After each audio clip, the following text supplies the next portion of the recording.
Monsieur, encore bonjour, hein, au micro Jacques Roger. Alors, je vais encore me pencher sur le cas du Premier ministre, de l'ancien Premier ministre de la Guinée, Monsieur Kassori Fofana, qui est incarcéré depuis bientôt 11 mois. Le cas de Monsieur Kassori Fofana devient un cas d'école. Ça devient une affaire un peu d'État. Et ce cas mal géré va jeter tout un discrédit sur la justice guinéenne. Je me pose la question, pourquoi le procureur insistant pour que M. Kassori Fofana soit incarcéré jusqu'à l'ouverture de ce procès? Souvenez-vous que M. Kassori Fofana a été incarcéré dans des conditions encore assez floues. Le procureur spécial utilise la flagrance délit pour incarcérer quelqu'un dans une affaire de détournement. Dans le flagrance délit qu'il a utilisé ici, le droit permet au procureur, demande au procureur de juger M. Kassori immédiatement ou bien par extraordinaire le lendemain. Il ne l'a pas jugé immédiatement.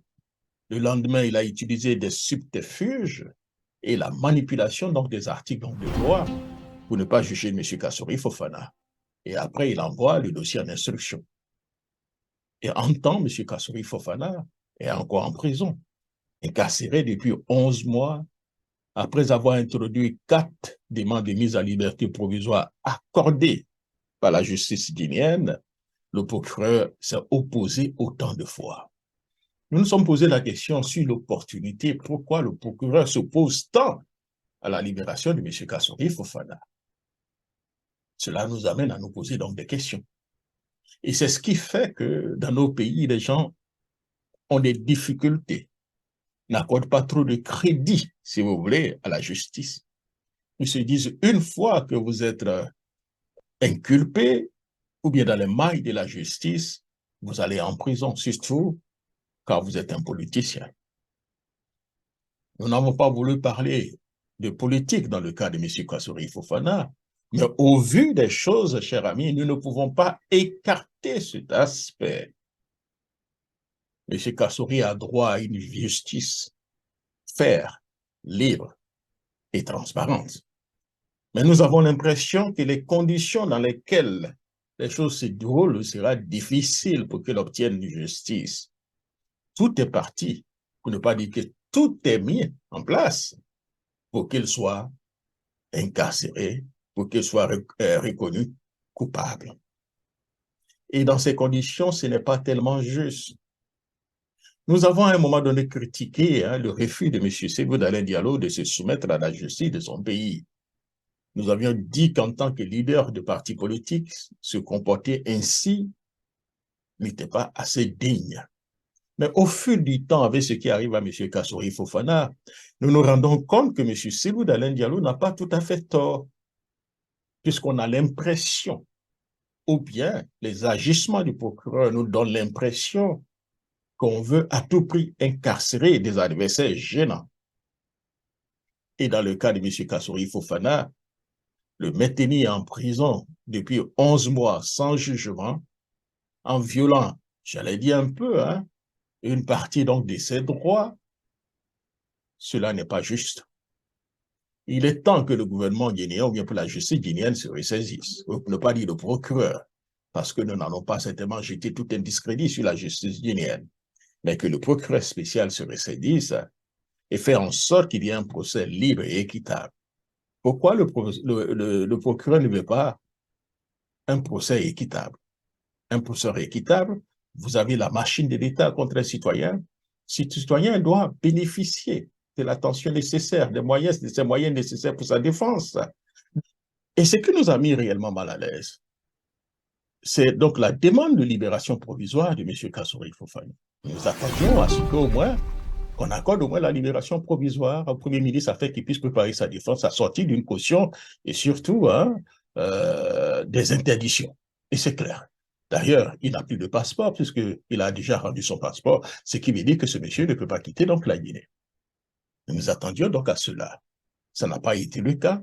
Le procureur s'est opposé, vous comprenez? À 4 reprises, nous nous sommes posé la question, quelle était l'opportunité de s'opposer à une libération provisoire si on veut réellement un procès juste et équitable? Nous nous sommes posé donc la question. Et à 4 reprises, pour une affaire, cher ami, de libération provisoire, il faudrait que la Cour suprême intervienne. Et la Cour suprême a attendu 5 mois avant de se prononcer pour une libération provisoire. Juges de la Cour suprême ont été soit affectés ou bien admis à la retraite avant qu'ils ne se prononcent. J'allais dire quelques jours avant qu'ils se prononcent. Et il y a une autre Cour suprême qui arrive, on demande de répondre tout à zéro, et nous sommes arrivés aujourd'hui à la conclusion que la Cour suprême refuse la libération provisoire du Premier ministre, M. Kassory Fofana. Il y a de quoi se poser des questions. Qu'est-ce qui ne va pas là?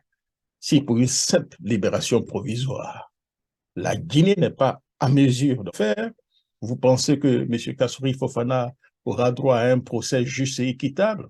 Je ne pense pas. Et je le dis, nous avons trop de problèmes en Afrique parce que l'Africain, eh bien, le plus souvent, n'a aucun respect pour la dignité humaine, n'a aucun respect pour ceux qui ont géré nos pays. Vous comprenez? Dans tout pays au monde, M. Kassory ne devait même pas aller en prison jusqu'à ce qu'il soit reconnu coupable par une cour de justice. Vous comprenez? Vous avez des dossiers contre lui, vous avez le droit de le traduire en justice, il a le droit aussi d'assumer sa défense. Et at the end of the day, les juges vont trancher. S'il est reconnu coupable, mais il s'en va en prison. Mais s'il n'est pas reconnu coupable, il sort libre. C'est comme ça une justice fonctionne. C'est comme ça un état de droit fonctionne. C'est comme ça un pays qui se respecte fonctionne.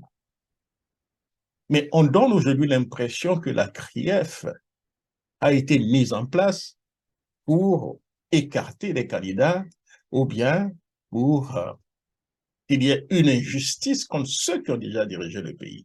C'est en ce moment-là que j'ai un problème. J'ai un problème, le fait de voir M. Kassory Fofana incarcéré dans ces conditions encore floues. 11 mois de détention sans jugement. On nous a parlé de 150 milliards, je ne vais pas me répéter, mais c'est chou blanc. Il n'y a jamais eu de détournement de 150 milliards, cher ami. Le procureur nous dit maintenant qu'il a un dossier donc de 15 milliards. Vous savez, tout ça, c'est tiré par les cheveux. Et je l'ai dit la dernière fois, qui cherche trop. N'importe quel citoyen, que des juges aujourd'hui cherchent des dossiers sur lui de façon disparate, on trouvera toujours quelque chose contre vous.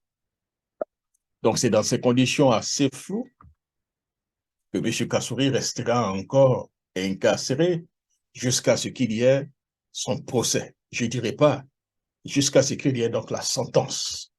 Parce que je répète, si on ne peut pas accorder la libération provisoire à M. Kassory Fofana, je ne vois pas comment on pourra certainement le reconnaître non coupable.